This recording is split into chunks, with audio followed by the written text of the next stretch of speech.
Good evening, everyone. My name is Melanie Ionase, and I'm the Physician Relations Specialist here at Rothman. Tonight's webinar is with Dr. Jake Tulipan, hand and wrist surgeon here at Rothman. Dr. Tulipan's office locations are in Egg Harbor Township and Manahawkin. The topic that he'll be covering this evening is what is tennis elbow, prevention, symptoms, and treatment options. Dr. Tulipan will give us an insightful discussion on understanding tennis elbow. We will learn about the significance of early intervention, accurate diagnosis, and customized treatment plans. Dr. Tulipan always aims to provide personalized and effective care. We hope tonight's discussion will enhance your knowledge on this. Just a few quick notes. At the bottom of your screen, you will see a Q&A icon where you can enter any questions you may have throughout the presentation. We will have time at the end to answer as many questions as we can get to. Also in the chat box, I will share Rothman's phone number if you would like to make an appointment, as well as my information for any assistance that you may need. The webinar is being recorded and you will receive it in an email around 7 to 10 days after. So without further delay, I will pass this off to Dr. Tulipan. Welcome, Dr. Tulipan, and thank you so much for your time this evening.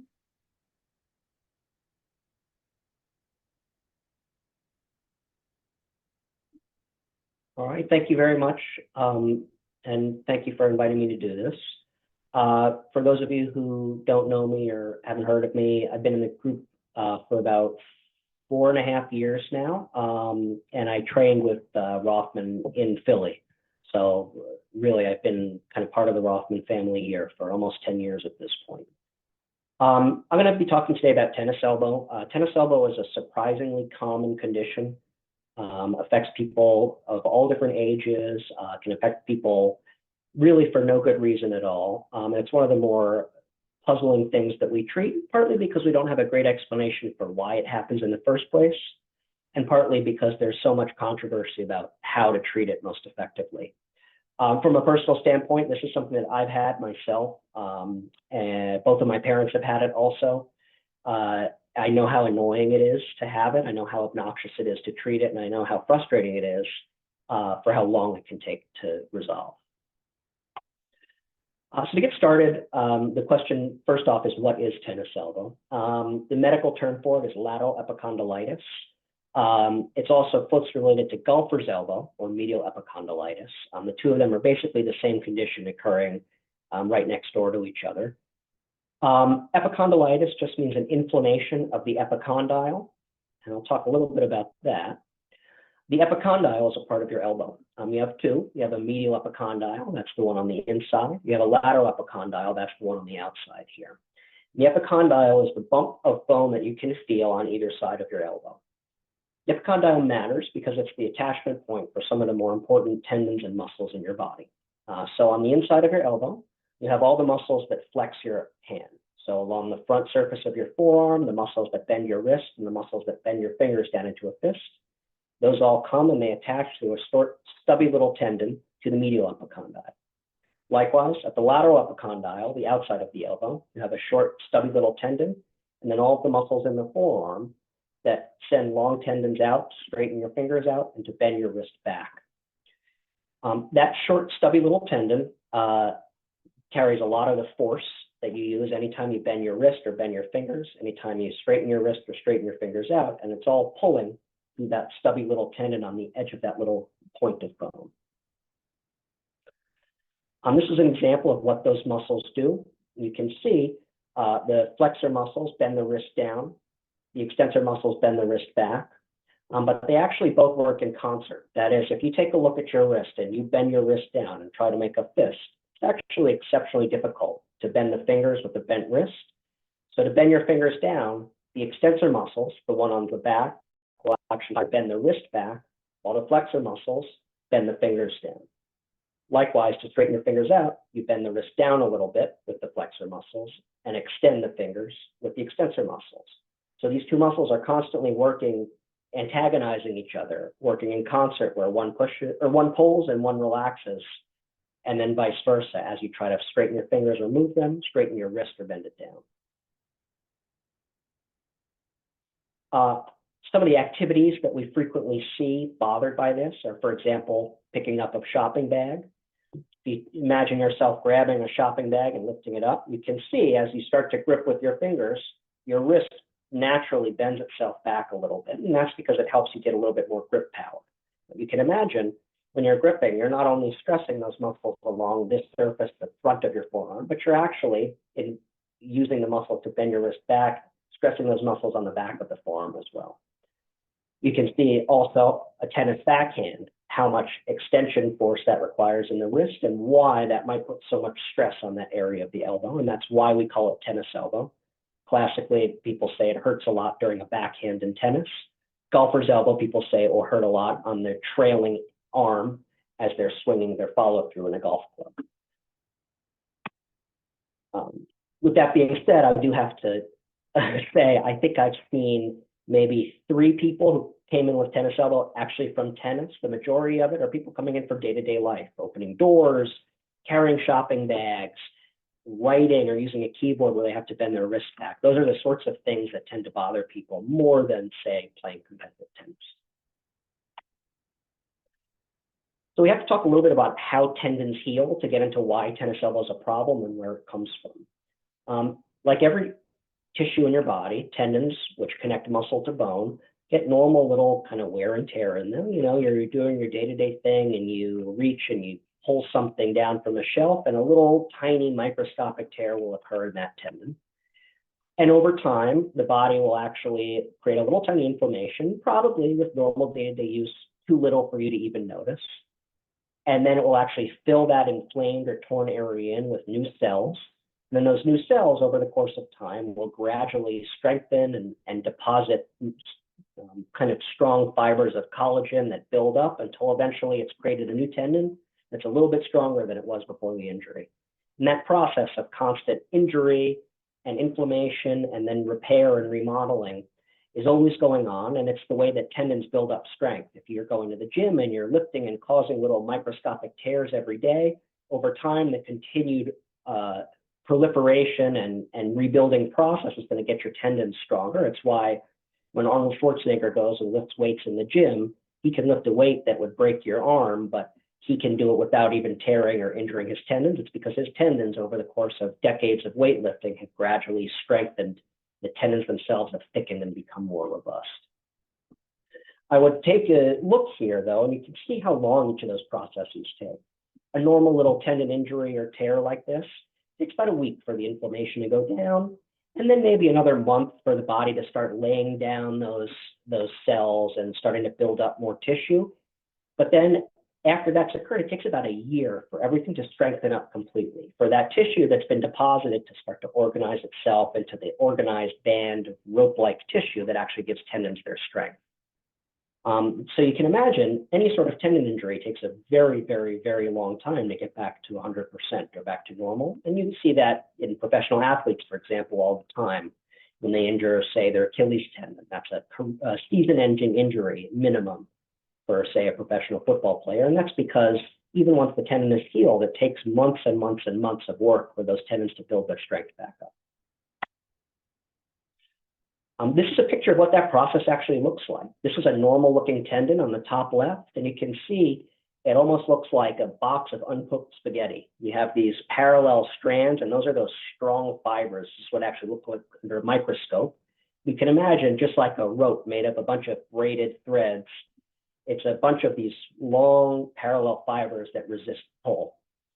After an injury, you can see that this starts to fill in after day 4, day 7, day 21 with these little cells, and that's what all those little blue spots are. Those are the inflammatory cells coming in first to eat little holes away in the tendon, and you can see that at day 7 where they kind of eat up the torn and damaged area, and you've got those white holes in the middle of the tendon. And then day 21, all the way on the bottom right, where you see now that there are a bunch of new cells that have filled that hole in, but they don't look organized. They don't have those long fibrous strands like you expect to see. And so that, to go from day 21 to normal looking tendon again, is going to take something like 11, 12 months. Tennis elbow is healing gone haywire. So what happens, and we don't really understand why, is that for some reason in some tendons, and particularly in the tendons around the elbow, you have this normal looking parallel fibers of tendon strand you get an injury, and instead of filling in with those nice normal parallel fibers like you'd see on the left, they fill in with this kind of junky, loose, disorganized stuff. And that's what you see on the right there. You see the difference between those two, that nice firm-looking parallel structure versus all these extra inflamed cells and all the wiggly, squiggly lines of fiber there that kind of look like uncooked spaghetti. And you can imagine it's the difference between taking a rope, a braided rope made of a bunch of strands braided and twisted together, versus taking just a big clump of unwound yarn. You can imagine the difference in strength pulling on those two. You can imagine how easy it would be to tear one versus the other. So what happens when we actually start to get those symptoms? We have an elbow, and all of a sudden it just starts to hurt. Probably you had some little tear that you never even noticed, or some little normal injury like we get in our tendons during day-to-day living. And instead of feeling some normal soreness that goes away in a day or two or maybe a week, we just have pain at the elbow, and the pain starts getting worse and worse. We start to feel that with some weakness, and as time goes by, we can actually start to get swelling. And the things that are going to make that hurt are anything that's putting force through that area. That is, if we have those disorganized fibers and strands, we pull on them, and that pulling then causes maybe more little tears, or it disrupts those cells that really haven't built up the strength to stand up to the force of normal use. So the first symptom is pain. The pain is usually burning. We feel it right at the point of the elbow, for tennis elbow on the outside of the elbow, for a golfer's elbow on the inside of the elbow. And that's worse anytime we start to fire those muscles in the forearm. So when we grip something, when we move our fingers, when we bend our wrist up and down. It can also be worse as you straighten your elbow out or as you bend it way high up, because that's moving those tendons around and irritating that poorly healed area. The next thing we notice is weakness. Some of that's because the tendon is a little bit weaker, but most of it's actually your body trying to protect you. The inflammation and the pain that's going on there, your body will reflexively say, that hurts. I don't want to do that. And it will stop you from using your full strength gripping or lifting or pushing or pulling. So people come in often complaining of weakness. It's not that the muscle itself is weak, it's that your body is doing its very best to stop you from hurting yourself. And then finally, when it gets very severe, you can get some swelling. All that loose kind of junky tissues getting re-injured, gets inflamed. You might even have a little bit of bleeding deep underneath the skin that causes some bruising or some swelling in the area. It'll feel hot or warm as you put your hand against it because of all the blood flow rushing in, trying to get this healing process underway. So how do we treat it? The treatment for tennis elbow is geared towards trying to jumpstart the healing process, to reverse whatever it is that's causing the body to not heal this appropriately. The first line of treatment for this is therapy. And therapy actually has probably the best evidence base behind it in terms of actually getting this to heal. The therapy is with a very specific type of exercise called eccentric strengthening. It's a type of strengthening where you strengthen the muscle as you elongate those fibers. You can imagine taking doing a pull-up, for example, jumping up, grabbing onto the bar, and then slowly lowering yourself down. You can imagine the muscles there are stretching out as they're also strengthening themselves. And that seems to have the best success for tennis elbow and other types of tendonitis in particular. Over time, that will kind of break up that disorganized area, prompt a healing response, and the body will fill it in with that normal, organized fiber of tendon. Stretching is also part of it as well. By stretching that tendon and getting it a little bit more flexible, you stop it from jerking against the bone where it attaches and getting re-inflamed over and over. It reduces the rate of having re-injury. Tendons that are very tight tend to have too much of a jerking motion when they pull off the bone, and it can cause a lot of inflammation where the bone and tendon come together. A tendon that's more flexible will reduce the risk of tendon injuries. Non-operative treatment for tennis elbow works really, really well. Greater than 90% of all cases will resolve with non-operative treatment. But if you remember, if we go back to our chart here of timing, that whole maturation and remodeling process, the process by which that loose cooked spaghetti fibers of tendons start to organize themselves into those bundles of fiber that are all parallel, takes about 12 months. We usually quote even longer than that for tennis elbow. The average is about 12 to 18 months for this to resolve. And there are plenty of people who will not have resolution for 18, even 24 months, and people who will go for up to a couple of years not getting better. The thing that makes it better fastest is being consistent with the exercise. I usually recommend people do at least 10 minutes of these stretching and strengthening exercises at least once a day, every single day without stopping. Because it takes a long time, tendons heal much more slowly and strengthen much more slowly than muscle does. Even by building up strength in the muscle in the forearms, the tendon has a little bit of a catching up process to do. And so consistency is what really matters for these. Again, speaking from personal experience here, I had tennis elbow my 4th year of residency, and it was gone by my 5th year. So it took less than a year, but a year of elbow pain every time you grip something is pretty noticeable. It makes a dent in your life and your ability to do things. The next option is bracing. Bracing is very simple for tennis elbow, and usually it's just a little over-the-counter brace or a tennis elbow strap. This is one that I just pulled off Amazon. I think it cost $12. And the brace just puts some pressure on the muscle. We don't really understand exactly why this helps. There are some thoughts that maybe it kind of limits the amount of force you put through the muscle a little bit, and that may just reduce the amount of pain that you feel there. Some other people think that it changes the angle that the muscle pulls on that bone, and maybe it makes it a little bit less painful on the bone tendon attachment. The honest truth is that there are plenty of people who try this and have no relief whatsoever. There are other people who swear by it, but it doesn't really hurt. It's not terribly expensive. It doesn't get in the way of your life. You don't lose anything by doing it. So I always recommend it, or at the very least would never recommend not doing it. I think the bracing is worth a try. Some people say it's great, and some people throw the brace out after 2 weeks. The next option is steroid injections. Steroid injections, I have a lot of people come into my office with tennis elbow asking for a steroid injection. And steroid injections work great for some things. It's a very powerful anti-inflammatory, brings down inflammation in the area that you inject it, and usually lasts for a pretty long time. It works really well in joints. It works well for certain types of tendonitis. It is very controversial in tennis elbow. Interestingly, in tennis elbow, we have some very good evidence looking microscopically at that abnormal tissue.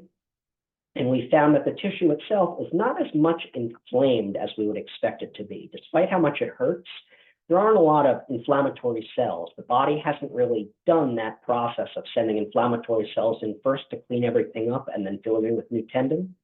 Instead, that junky tendon just kind of sits there. And as a result, the use of an anti-inflammatory doesn't make a ton of medical sense. And in fact, there's some good evidence that the anti-inflammatory may actually slow down the healing process. There have been some studies that have shown that a steroid injection will make you feel better for about 4 to 6 weeks. That is, it will help with the symptoms, but the symptoms will come right back as severe as they were once the steroid wears off, and it will actually make the whole process take longer to heal in the end. People who have steroid injections tend to take longer to heal than people who treat this with just therapy alone. And it's unclear exactly why that is. My personal thought is that probably we were relying on some inflammation to start that remodeling process during the healing of tennis elbow. And by stopping the inflammation from occurring, we're probably slowing the healing process down. There are also a lot of side effects of steroid injections in this place in particular. These are pictures of somebody who had a steroid injection for tennis elbow. And the steroid itself in high doses, and those are pretty high doses that you use for these injections, can actually turn off paper-producing cells in the skin. They can cause a white patch of depigmented skin. They can also cause the fat cells underneath the skin to atrophy and cause this kind of dent of the skin and the soft tissue underneath, or they can cause the skin itself to thin out. For that reason, because the benefit is really pretty questionable and very short term, and because there are significant side effects, I try to avoid doing tennis elbow injections at all. The only time I really personally make an exception for that is people who have a very specific thing that they have to get through in the next couple of weeks. So say a professional athlete, a baseball pitcher who's in the playoffs and is just about to, play the last few games and then is going to have a whole summer to recover, I'll give them an injection for that. A normal, run-of-the-mill person coming in who's had pain for a while, I try to avoid the injections because I think everybody's generally happier once everything just heals up rather than trying to delay the outcome. The next option is PRP. This is another very controversial topic. PRP is another name for platelet-rich plasma. It's essentially blood that's drawn from your body and separated out so that we take only the part that's not the oxygen-carrying red cells, usually just the plasma, that is the fluid in the blood, and some of the white cells or the platelets, which are part of the clotting mechanism in the blood. And those seem to have some growth factors in them that may prompt better healing there. There's very, very mixed evidence for PRP. This is one of the biggest debates in all of orthopedic surgery in general. Depending on which literature you read, there are some that shows that PRP is better than a placebo, some that shows it's no benefit. And the studies are not very well done. There is a lot of controversy because there's a lot of money behind this, including behind some of these studies. And these injections are expensive. PRP is usually not covered by insurance, partly because the evidence is so unconvincing in some cases. And so people have to pay a significant amount out of pocket for these. The other question is how much of this is actually coming from the PRP that's being injected and how much is from the process of injecting it itself. And that gets us to our next treatment method, which is dry needling. Dry needling and Tenex, which is basically a little ultrasound device that does essentially the same thing, goes in and basically causes trauma to the area. It goes into that area where, as I was saying, the inflammation and remodeling process is not going appropriately, and punches a bunch of little holes in the bone or does a bunch of little pinprick holes to the tendon in that area. It causes a little bit of bleeding in the area, maybe breaks up some of those tendon fibers, and causes the body to jumpstart that inflammation process and then the healing process. Tenex is a kind of more advanced, even way of doing that. It's actually a big needle or medium-sized needle. You can see a picture of it there on the bottom. That's got a little tiny ultrasound probe and a little tiny vacuum suction at the tip. And it goes there, and the ultrasound probe goes back and forth thousands of times a second and breaks up that tissue. And then the vacuum sucks that broken up tissue out, and it leaves behind an area of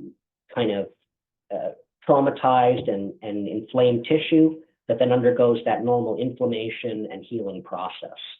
And this works beautifully. It's a really, really nice procedure. It's much less invasive than doing any sort of open surgery. And because it's done with an ultrasound, the physician who's doing it can actually look directly and make sure that all of that damaged or degraded tissue is being removed. And that tissue shows up very, very well on ultrasound. So it's actually quite straightforward, even for a person who has had minimal training, much less somebody who's an expert in doing Tenex or dry needling, to see that they're in the right spot and getting everything that needs to be taken out. I refer a lot of people for Tenex. It's actually my preference for treating tennis elbow that does not respond to therapy. The final option is surgery. So there are a couple of reasons to do surgery. One would be people who have had a long course of therapy and it hasn't worked for them. The other would be people who have such severe tennis elbow that all that junky loose tissue after years and years of failing to heal has actually become so weak that the tendon itself is torn off the bone. And once that's the case, you really can't do Tenex and try to break it up. The tendon won't attach itself back to the bone. You need to do something a little more invasive and try to attach it back into place. And this is what the surgery looks like. You can actually see really easily where the tennis elbow is. If you look, that white stuff there, that's the tendon. The black arrow is pointing to normal tendon, and you see all those fibers look nice and parallel, almost like you're looking at a nice new rope that you just took off a sailboat somewhere.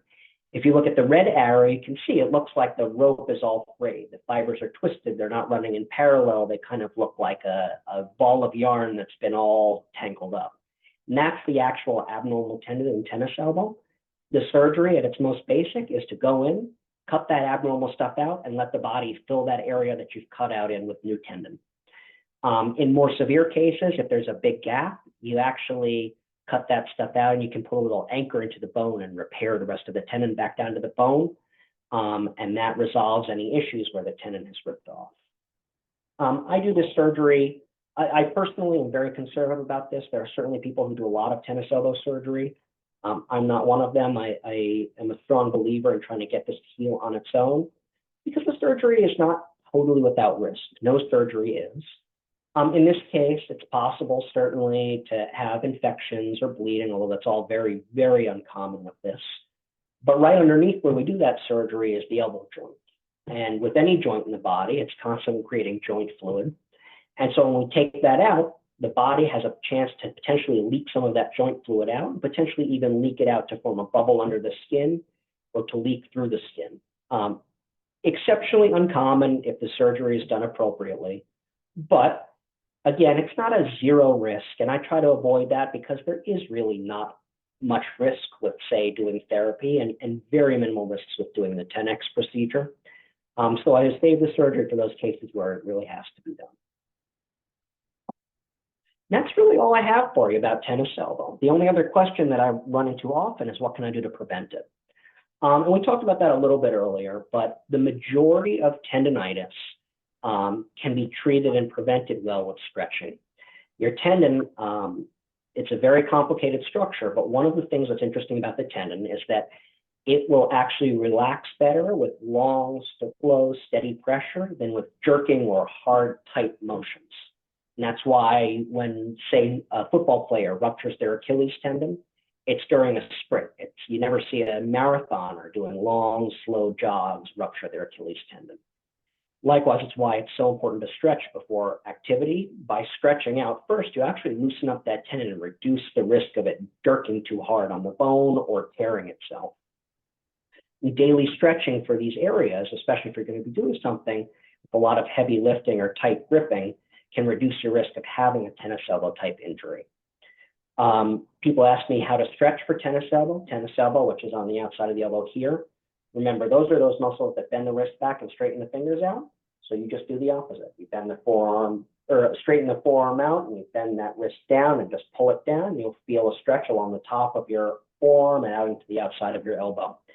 And if you really want to get a good stretch, it's best to warm it up first.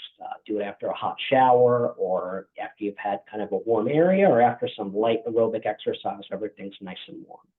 Likewise, for golfer's elbow, it's the opposite. You bend the wrist and the fingers back, and you feel a stretch along the inside of the forearm and at the inside of the elbow. There's really never any harm in stretching any sorts of tendons, but regardless of what activity you're going to do, stretching beforehand does reduce your risk of having a tendon injury. And that holds true not only for this, but for the Achilles tendon and the patellar tendon in the knee, and for the rotator cuff tendons in the shoulder. I certainly see a lot of people who jump right into activity and have injuries as a result, certainly, especially people who are getting back into exercise, say in their middle age. Other than that, I really have time to answer questions. I don't have much else to talk about tennis elbow. I wish I could say that we understood exactly why this happens and had better answer for how to prevent it, but we don't. Instead, I can tell you what it takes to treat it, and unfortunately, how frustrating and long-term it can be to get this to go away with therapy. Wow. Questions that I can answer for anybody? Thanks, Dr. Tulipan. A couple of questions came in, and to your point that I never realized how long it was for recovery. And as you mentioned, a lot of the questions came in about physical therapy and, of course, the benefits of it. And that's where conservatively, that's how you would treat your patients. One of the questions that came in is, what is the recovery? Yeah, and again, go ahead. Oh, go ahead. Sorry. What is the recovery? What is the recovery like post 10X?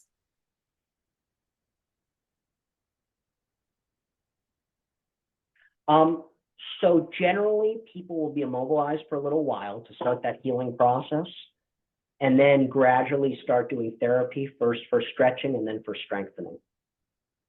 I actually don't do it myself. I trained on the technique a little bit in my training, but we actually have somebody in the office who's much more experienced at it than I am, and so I refer my patients to him.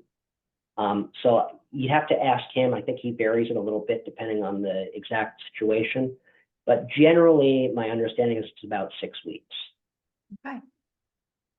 Thank you. One of the second questions that came in was, I stopped playing tennis for 3 weeks now and I started again. It only hurts a little bit, or when I serve over and I serve underhand. Is that okay, or am I making it worse?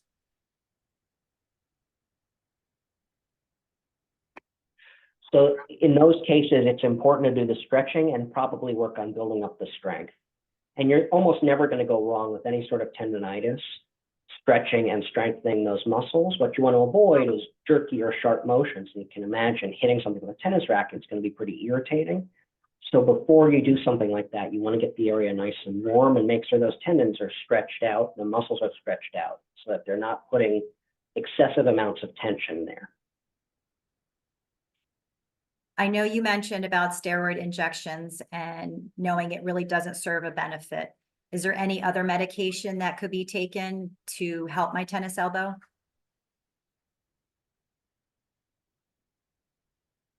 So NSAIDs, Motrin, Aleve, Tylenol, medications like that do have some benefit in tennis elbow. They're probably not going to fix the underlying problem, but they certainly make the symptoms more manageable. And there's actually some good biochemical reasons for that to work. There's a substance that the body creates called substance P that essentially stimulates the nerve cells in an area to cause pain. And we've found in laboratory studies that the cells, those abnormally healing cells in tennis elbow, secrete substance P. And it's probably part of the reason that it hurts as much as it does. And NSAIDs can certainly help reduce the amount of substance P activity going on in that area. Okay, thank you. What percentage of tennis elbow do you see caused by trauma rather than overuse? Based on your experience, are the rehab exercises identical as in the recovery time frame for surgery?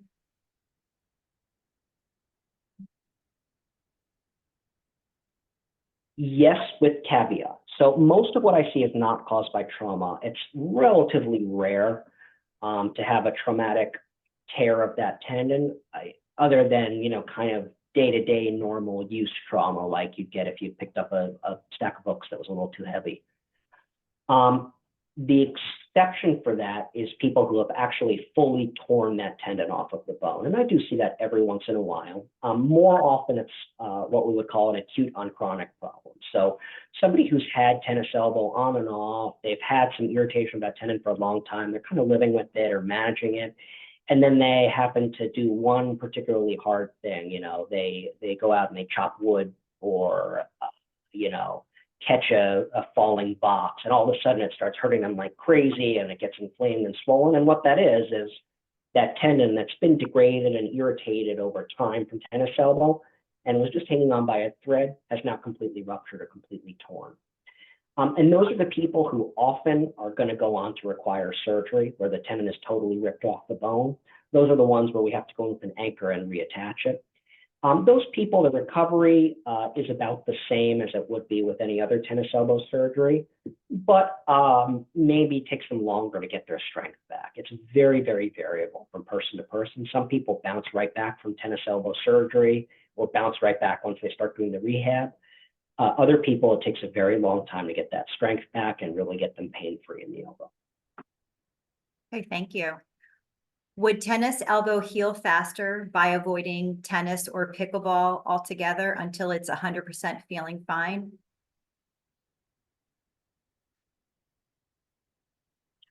Probably not. So doing those things is probably not going to make this worse. It's just going to make it hurt you more.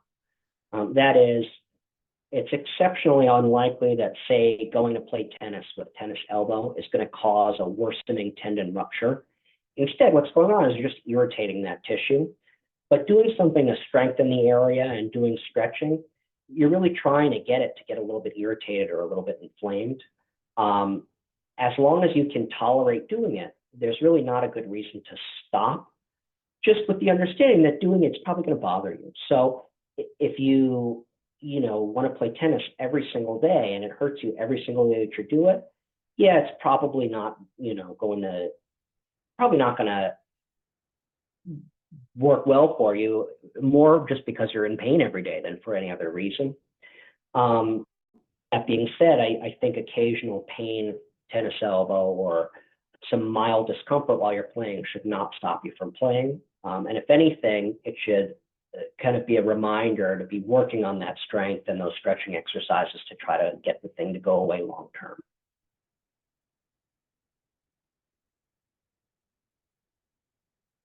I think we answered all the questions that we had that came in. If we missed anything, or if anyone has any questions in the future, please reach out to us. You can call us at the 1-800-321-9999. I also included my business cell phone in there. If you have any questions, I will be happy to pass it along to Dr. Tulipan, and also my email address. Again, thank you so much, Dr. Tulipan, for giving us of your time this evening. It was very helpful. Of course, I always learn so much when I hear from our own physicians and learning just on a specific topic such as tennis elbow, because I know it is a very, very specific topic. So again, thank you so much, Dr. Tulipan. We greatly appreciate it. And thank you all for joining us tonight.